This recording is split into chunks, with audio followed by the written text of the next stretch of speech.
Meanwhile, an extremist pastor's plans to host a Quran burning event in Florida has created an international firestorm and is even believed to be behind the death of a protester in Afghanistan.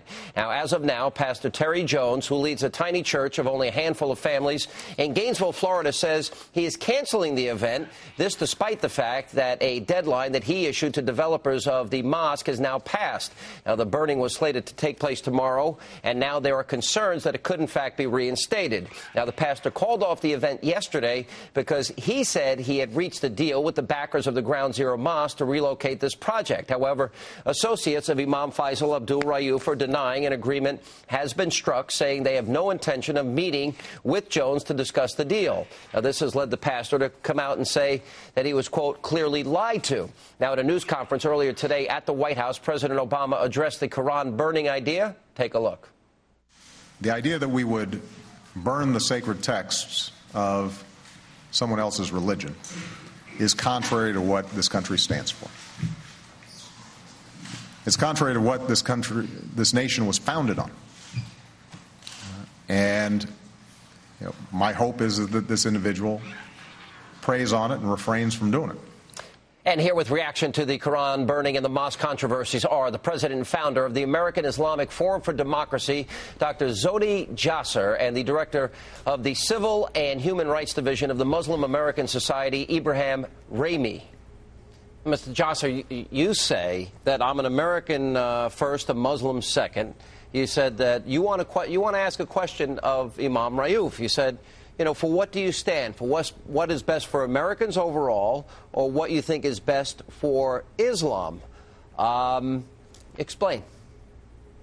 Well, I'll tell you, I think, especially as somebody that served in the armed forces, we're coming on the 9th year anniversary of this devastation, a devastation that Americans look at the way we look at Pearl Harbor, Normandy Beach, Gettysburg, and what this imam does not understand, and it's clear to me now that he's been interviewed nationally and for an hour, he never understands. It never explains and expresses an understanding of the lens through which Americans see 9/11. We see it as first and foremost as Americans, not as Muslims. He's seeing it as a way to project Islam, teach Americans lessons, and it's just inappropriate. And I think what it is it shows that he uses a platform of political Islam, no different than many of these groups that claim to speak on our behalf. They're all about advancing political Islam, advancing the concept of Sharia law, advancing theocratic ideas, and not looking at reform. The word reform has never come out of his mouth. And if you look at what Mr. Trump has talked about as a patriot, he said, I want to solve this. And they turned back and said, you know what, that doesn't fit our agenda. They have financial issues, they have religious issues. It's not about Americanism, which is really what tomorrow is all about. Well, they wouldn't even meet with the current governor of New York that was talking about an alternative site. Mr. Ramey, let me ask you this question. The imam has basically said in this interview, if we don't get the mosque, America will be attacked and that soldiers will be in jeopardy. Is that a threat? I don't think it's a threat from him. I certainly don't want to see the United States attacked. I don't want to see U.S. troops or any other human beings imperiled or in jeopardy. But hang on a second. But what he's saying and implying here is that either you capitulate, you acquiesce, or you better be prepared because there's going to be more attacks. You can't interpret it any other way. Well, let's just be very fair about this.